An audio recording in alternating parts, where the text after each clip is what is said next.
de metodologías y recomendaciones de prueba para luminarias de LED. Muy bien.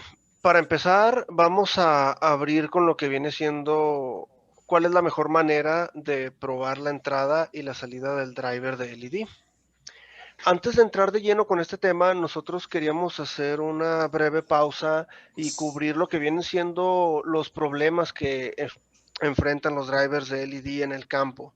Como cualquier producto, una vez que es liberado al mercado, se enfrenta a diversos obstáculos. Estamos hablando tanto de cuestiones ambientales, por ejemplo, como lo que viene siendo la humedad, la temperatura. También tenemos otro tipo de problemas dependiendo de la aplicación. Como sabemos, hay aplicaciones automotrices donde se utilizan drivers de LED. Entonces, en este caso, el driver está sujeto a vibración que también debe de ser simulada durante la prueba en fábrica.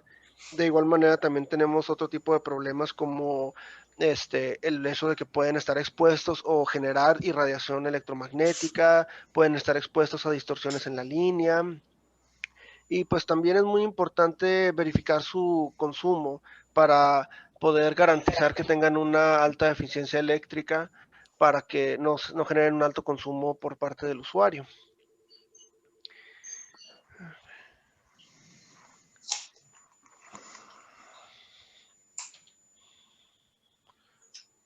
Muy bien, ahora que ya pasamos esa parte, vamos a entrar ya con lo que viene siendo cuál sería la mejor manera de probar los drivers de LED. Primero tenemos lo que viene siendo la aplicación que el usuario va a tener una vez que adquiera y utilice el driver de LED aquí en pantalla, que vendría siendo la alimentación de la línea de corriente alterna, el driver, y a su salida tenemos lo que son las luminarias de LED. La primera alternativa que tenemos para poder probar lo que viene siendo la entrada del driver de LED viene siendo la línea de alimentación de la planta. Esta alternativa nos ofrece como principal ventaja el hecho de que es la alternativa más económica, ya que no requiere ninguna inversión adicional de equipo, pero también cuenta con múltiples desventajas, como viene siendo que estamos limitados a la frecuencia de la planta, estamos limitados al voltaje de línea que tengamos en esa estación, y además de que debido al voltaje, a la carga en la red eléctrica de la planta, muchas veces no tenemos una muy buena regulación de línea, tenemos distorsiones, entonces no podemos probar el driver bajo condiciones ideales. La segunda alternativa que tenemos es utilizar un transformador variable de corriente alterna o un variac.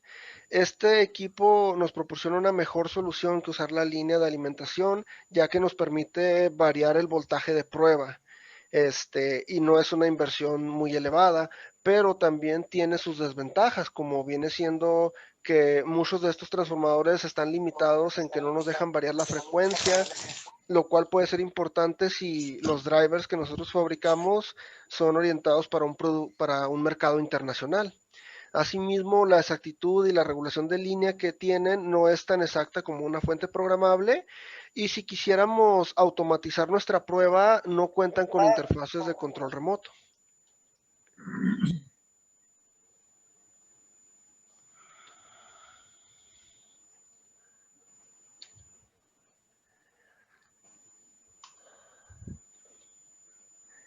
Bueno,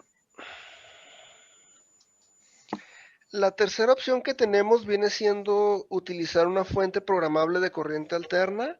Esta viene siendo la alternativa que nosotros recomendamos más, ya que aun cuando representa una inversión de capital más fuerte que el transformador variable de corriente alterna, nos permite variar la frecuencia y el voltaje en base al driver que vayamos a probar. Asimismo, tiene una regulación de carga, una regulación de línea y una exactitud mucho mayor que un transformador variable, y también cuenta con lo que viene siendo interfaces remotas para el control a través de una PC en caso de que quisiéramos automatizar nuestra estación de prueba, o si quisiéramos registrar los resultados de la prueba, las mediciones, almacenar en una base de datos o imprimir algún reporte. Por la parte de la salida, tenemos también múltiples alternativas para probar la salida de los drivers de LED.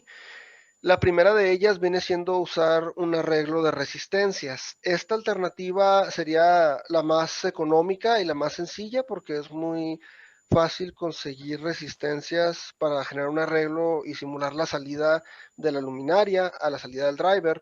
La desventaja que tenemos aquí es que, como podemos ver en el gráfico en la parte de abajo, la forma de voltaje y corriente de una resistencia es muy diferente al comportamiento que tiene un LED, una luminaria de LED.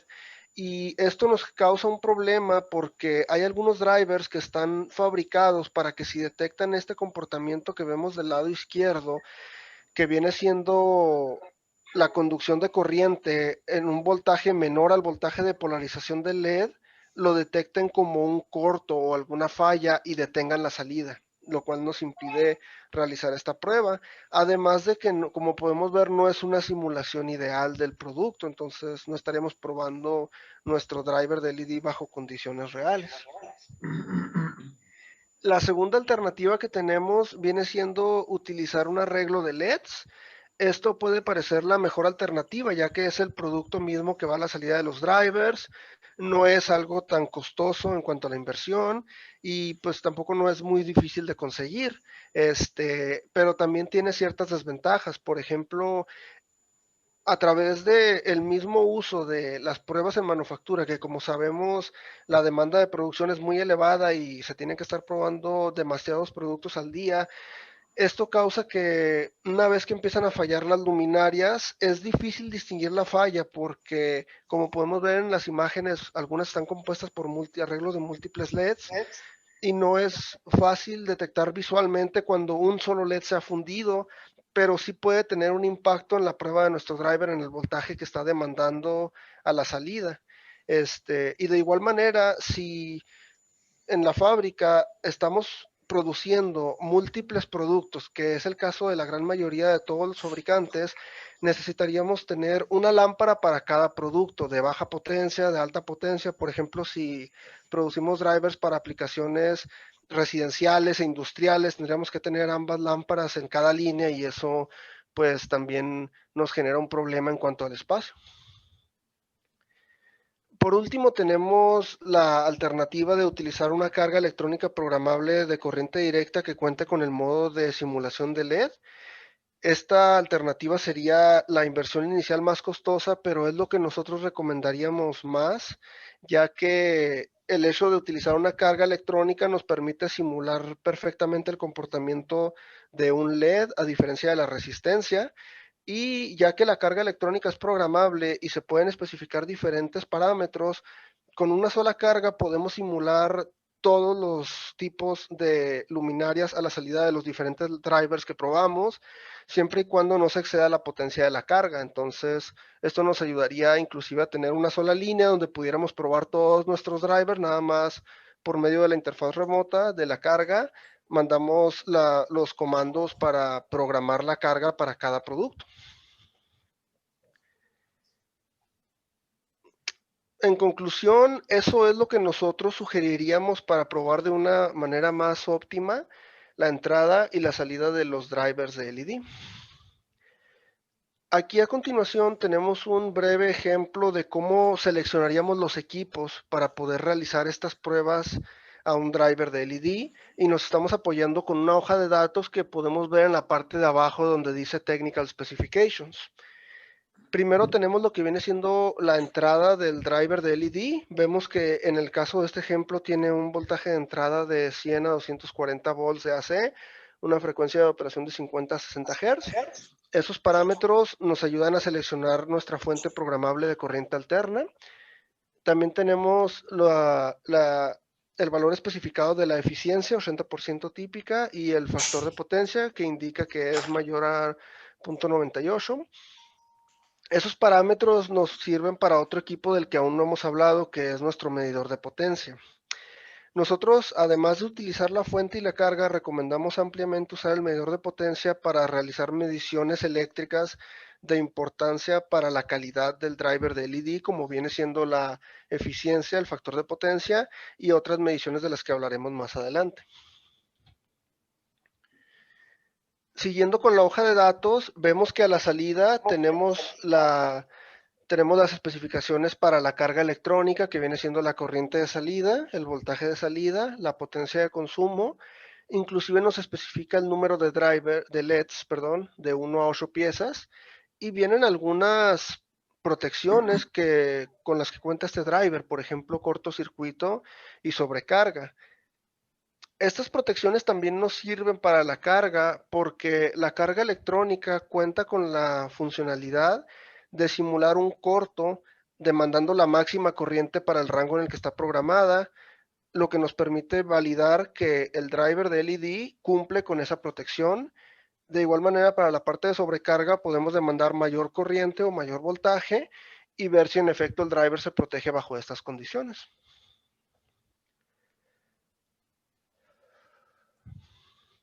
Muy bien. Ahora vamos a pasar a lo que viene siendo una prueba demostrativa que tenemos nosotros pregrabada para mostrarles brevemente a ustedes.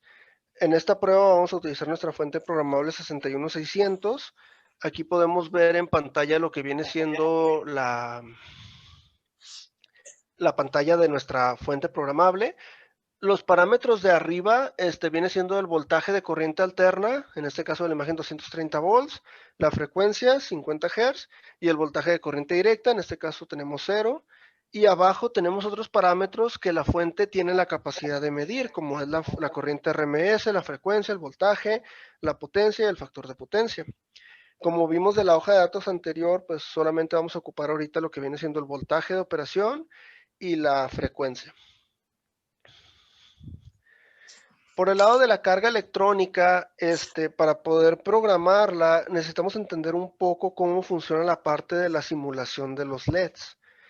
Podemos ver ahí en pantalla una gráfica donde se ven los diferentes parámetros que toma en cuenta la carga para el modo de LED, que viene siendo IO o la corriente de operación, VO o el voltaje de operación, VF o el voltaje de polarización de la luminaria LED, y tenemos una pendiente de 1 sobre RD, más adelante hablaremos de RD, pero es la impedancia dinámica de la luminaria de LED que queremos simular. La carga cuenta con diferentes rangos, ya sea CL, LDL o LDH, para diferentes niveles de voltaje y corriente, dependiendo de cuáles sean las características de la luminaria que queremos simular. Por ejemplo, si tenemos un arreglo de muchos LEDs y queremos simular un arreglo de alto voltaje, digamos 600 volts, usaríamos el rango de LDH, pero si es como en la imagen que veíamos en un principio, en el ejemplo de bajo voltaje, baja corriente, podemos usar el rango de LDL, lo cual nos permite tener una mayor exactitud. Muy bien. Siguiendo con la parte de cómo programar la carga electrónica para la demostración, vemos aquí que la carga cuenta con diferentes modos de programación para simular lo que son las luminarias de LED. La manera más sencilla es el modo de DEF o Default, donde solamente especificamos el voltaje de operación y la corriente de operación. Hay modos más completos, por ejemplo, COEF, que es el coeficiente de la impedancia dinámica de la luminaria del driver LED. Esta es la relación entre la impedancia dinámica de la luminaria y la resistencia en corriente directa del voltaje de operación y la corriente de operación. Cuando programamos la simulación de la luminaria LED por medio del coeficiente, nos permite mantener una relación constante entre estos parámetros para poder mantener esa relación cambiando el arreglo de cuántos LEDs tengamos a la salida. Por otro lado, tenemos el símbolo de ohms para el modo donde especificamos el voltaje de operación, la corriente de operación y la impedancia dinámica de la luminaria de LED. Aquí simplemente viene siendo la gráfica de la pendiente una vez que entramos en polarización, RD. Y también tenemos, por ejemplo, el modo de BF, donde solamente especificamos el voltaje de operación, corriente de operación y el voltaje de polarización de la luminaria. Y tenemos también, por último, un modo donde especificamos el voltaje de polarización y la impedancia dinámica de la luminaria. La razón por la que nosotros ofrecemos todos estos modos en nuestra carga es porque queremos dar la flexibilidad al usuario de poder simular el arreglo de LEDs a la salida y probar sus drivers independientemente de cuánta información tengan respecto a la salida. Por ejemplo, si nosotros tuviéramos como en la imagen del osciloscopio que podemos ver ahí arriba, tenemos la luminaria a la que va a estar conectada nuestro driver y le conectamos un osciloscopio con una punta de corriente, podemos obtener todos los parámetros que necesitamos. Podemos ver abajo en azul la gráfica de la corriente, tenemos la corriente de operación, podemos ver el punto donde empezó la conducción de corriente, ese sería nuestro voltaje de polarización de la luminaria, y tenemos el voltaje de operación. Podríamos seleccionar en este caso el modo de BF y especificar estos parámetros, pero en caso de que no tengamos toda esa información y solamente queramos probar nuestro driver con una carga LED, como en el caso anterior que vimos en la hoja de datos, donde solo estaba la corriente de operación y el voltaje de operación, podemos utilizar el modo default y con eso la carga electrónica calcula un valor de RD para realizar la prueba. Aquí por último tenemos algunas imágenes para mostrar la versatilidad de la carga conforme vamos variando los parámetros que les mencionaba anteriormente. Tenemos primero la gráfica convencional con la corriente de operación, voltaje de operación y la impedancia dinámica de la luminaria.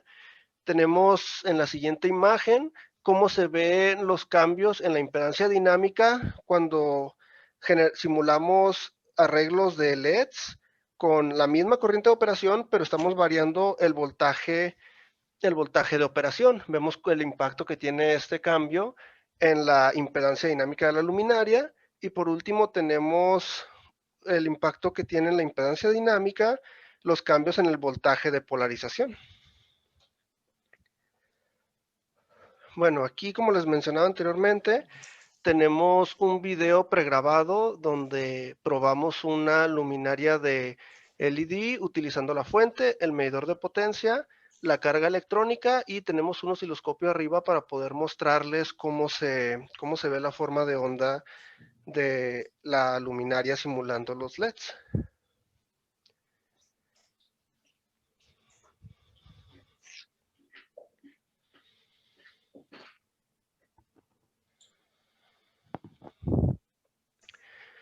Bueno, aquí solamente estamos pasando la cámara primero para conocer los instrumentos. Vimos la pantalla de el medidor de potencia, vimos la conexión que tenemos a la luminaria de LED, vemos el osciloscopio y por último tenemos ahí abajo lo que viene siendo la carga electrónica programable. Vemos ahí cómo se selecciona el modo de la carga, especificamos el voltaje de operación, la corriente de operación.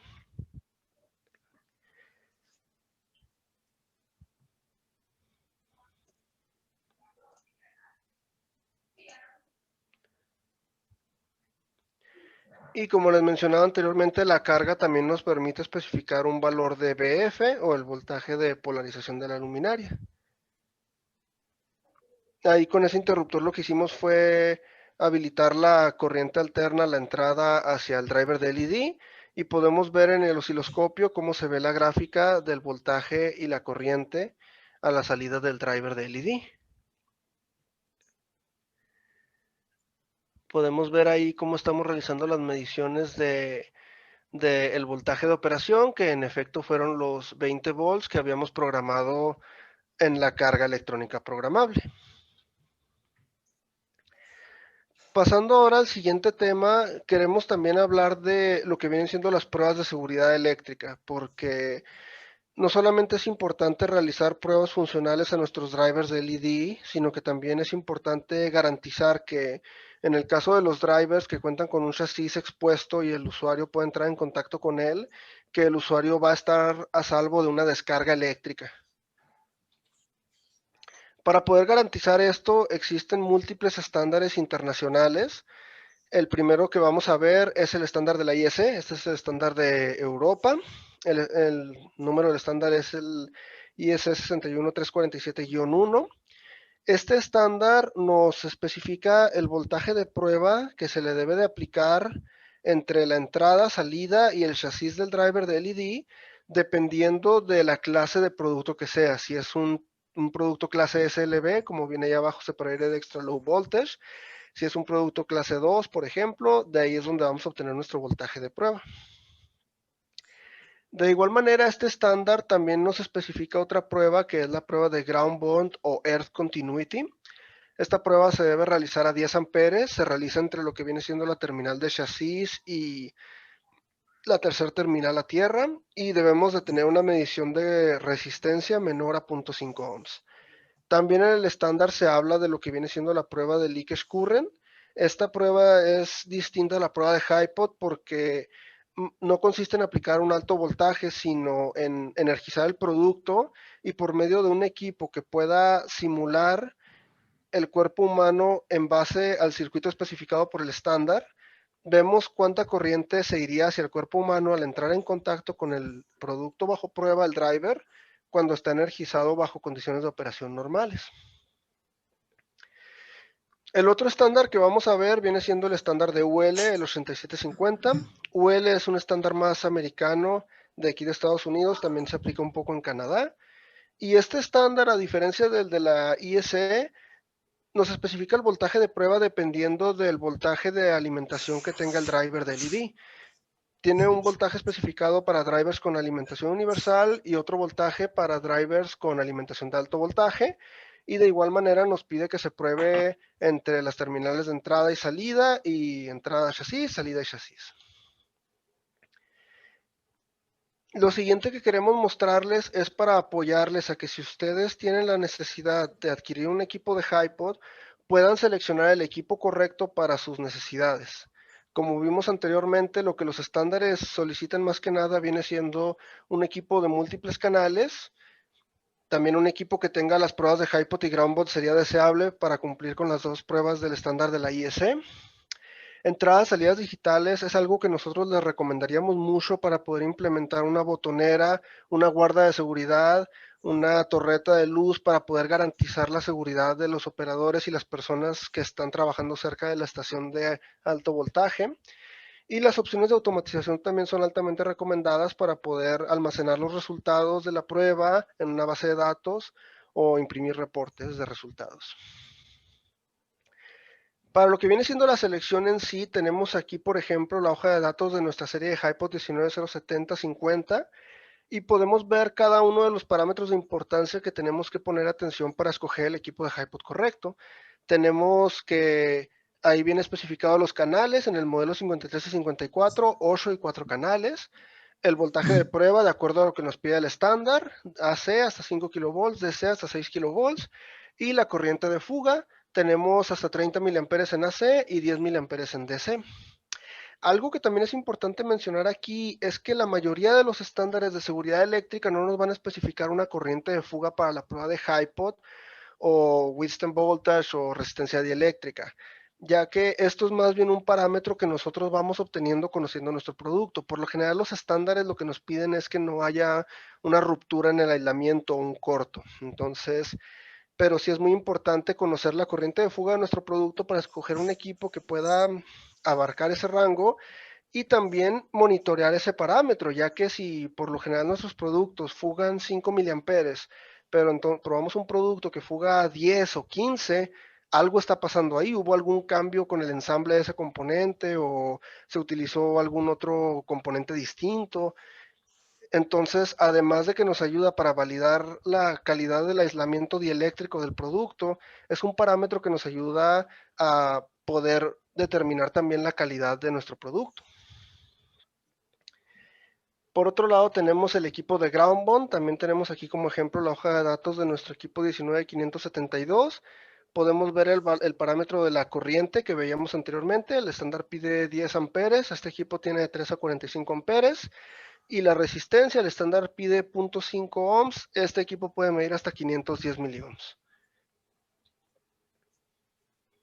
Ya por último, tenemos también una prueba demostrativa de HiPod que tenemos pregrabada. El equipo que vamos a utilizar para esta prueba es nuestro equipo HiPod 19036. Este es un equipo HiPod multicanal enfocado más a pruebas para motores eléctricos, ya que soporta otras pruebas como surge o resistencia en DC. Estas son las especificaciones del driver que vamos a probar. Es un driver de la marca Philips. Podemos ver el parámetro que es de mayor importancia para hacer la prueba de HiPod, que es la alimentación. Y aquí tenemos la conexión al producto. Como podemos ver, tenemos una terminal conectada a la entrada del driver. otras terminales conectadas a la salida del driver y por último un tercer par de terminales conectados al chasis. Para lo que viene siendo la prueba de este producto, vamos a hacerlo en base al estándar UL 8750. El voltaje para productos de alimentación universal especificado es 1000 volts de AC más 2 veces el voltaje de entrada, que es el que tenemos especificado en las imágenes de abajo en output. Es 1.24 kilovolts, excepto para la prueba entre salida y chasis, ahí son 500 volts, que es el paso 3. Podemos ver el tiempo de prueba especificado de 1 segundo, eso es lo que pide el estándar para prueba de manufactura. Y podemos ver abajo la conmutación de los canales. El primer paso es entre el canal 1 y 2, que es entrada y salida. El segundo paso es entre el 1 y 3, que es entrada y chasis. Y el tercer paso es entre salida y chasis, que es el 2 y el 3. Entonces, ahora nada más voy a reproducir el video brevemente para que vean cómo hace el equipo la prueba de HiPod a este driver de LED.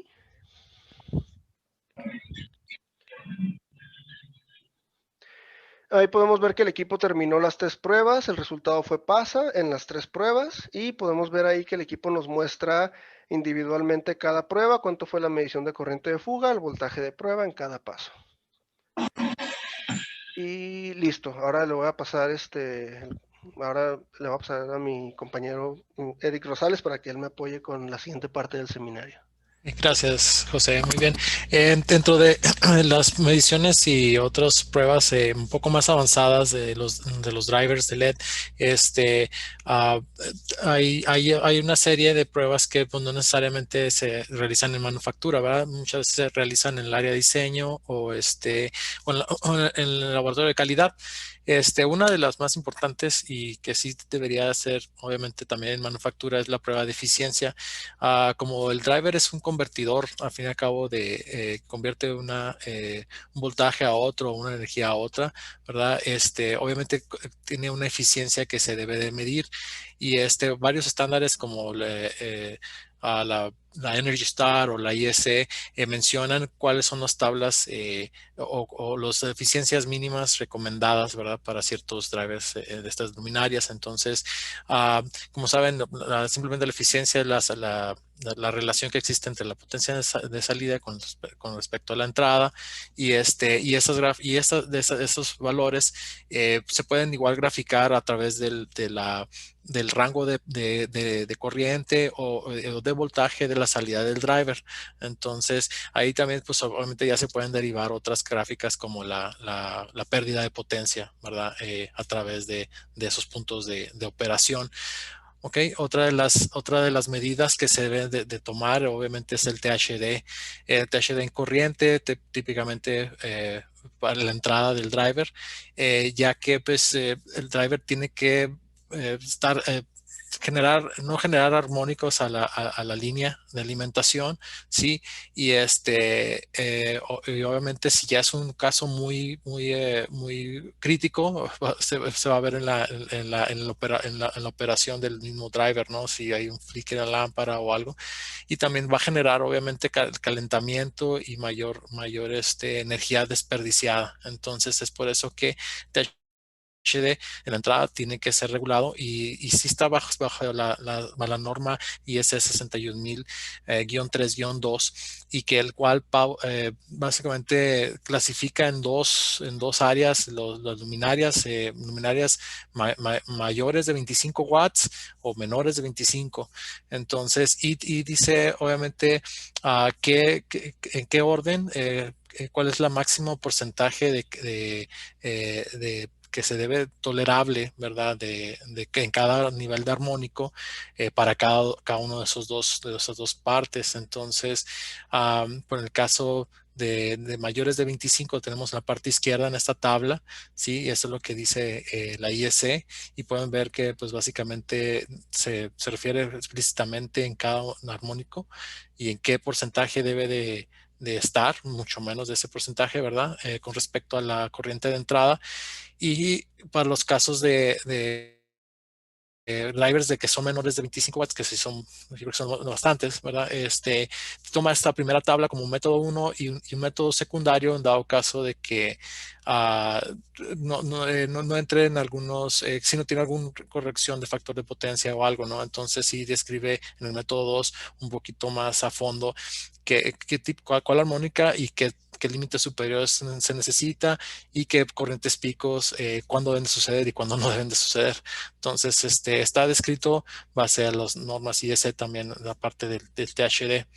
Sí, otra cosa es, otra de las mediciones es el factor de potencia y el factor de potencia no nomás es básicamente el desfasamiento entre la corriente de voltaje, sino que aquí, como siendo convertidores, el desfasamiento no es notable, no es crítico, sino más bien es la distorsión de la forma, ¿verdad? Y el factor de potencia, la fórmula completa realmente también considera el THD.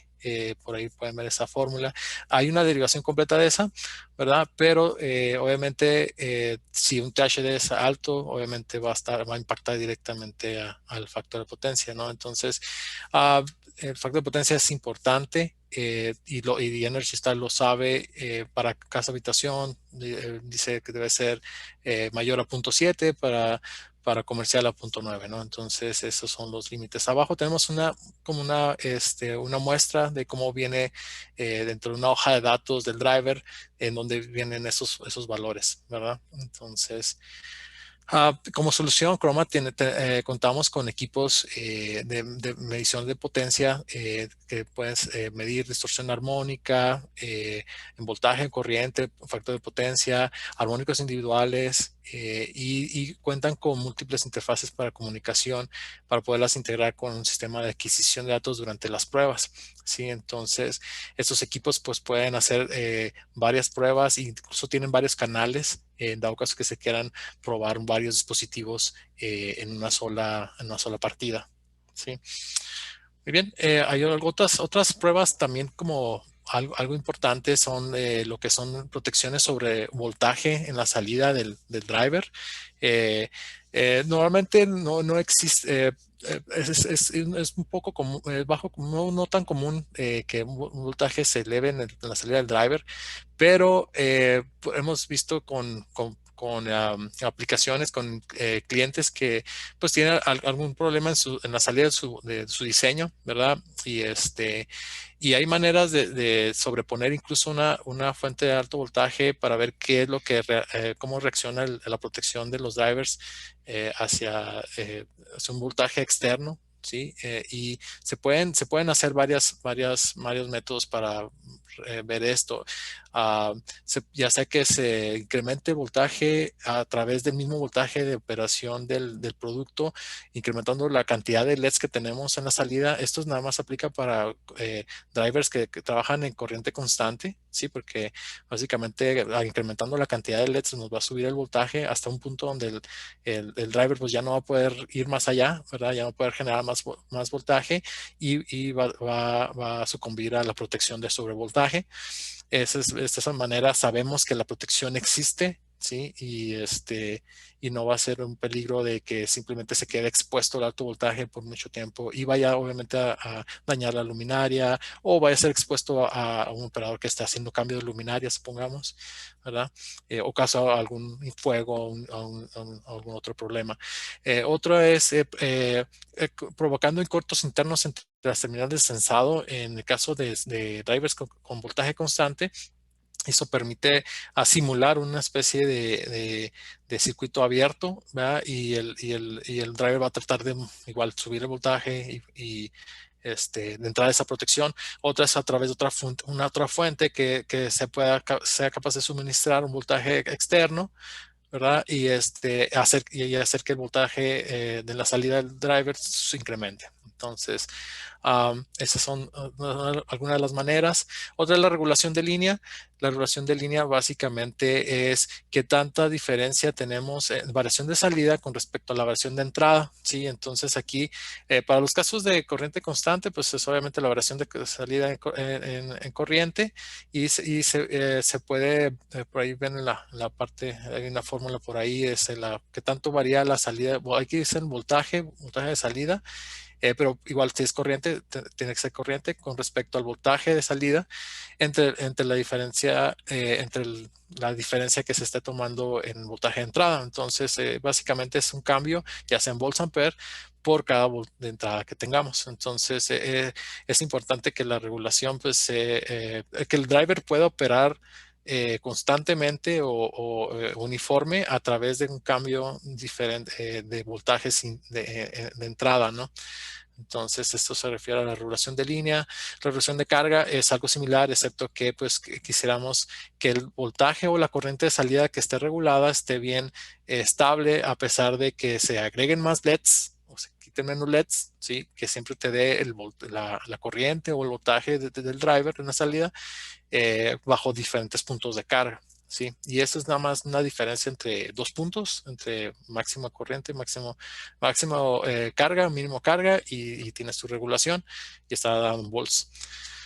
Muy bien, otra de las cosas que se deben de considerar es medir la corriente de rizo en la salida. La corriente de rizo causa sobrecalentamientos que impactan a los LEDs. Entonces, lo cual impacta obviamente la vida de ellos y terminan en lámparas que se dañan todos los LEDs, ¿no? Se sobrecalientan. Entonces, obviamente el driver tiene que trabajar extra si hay una corriente rizo y esa corriente rizo viene directamente de la salida del driver, ¿no? Es generado a través de la salida del driver.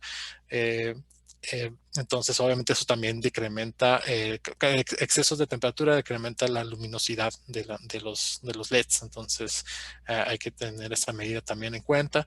Otras cosas son un poco más avanzadas, como el control de intensidad o dimming.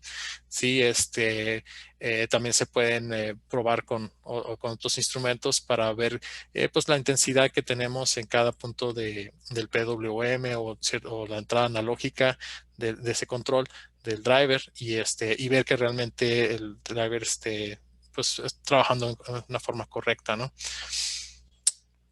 Muy bien, otra también es medir los tiempos de encendido y apagado de estos drivers y hay ciertos criterios que se deben de tomar en cuenta como son pues el tiempo máximo de encendido. Tenemos que tomar el tiempo cuando encendemos o aplicamos el alterna y al final cuando la alimentación se va y debe tener un cierto, obviamente, tiempo para apagado, ¿verdad? Entonces, son algunas de las pruebas que se hacen. Hay otra como sobre tiro. Eso se refiere a que cuando encendemos el driver, eh, el driver puede incrementar muy rápidamente su corriente, tratar de estabilizarla, pero si ese control no está suficiente, si no es suficiente, no está dentro de los límites, puede dañar al LED, ¿verdad? Y pues acortarle su vida, básicamente, o dañarlos en un solo golpe.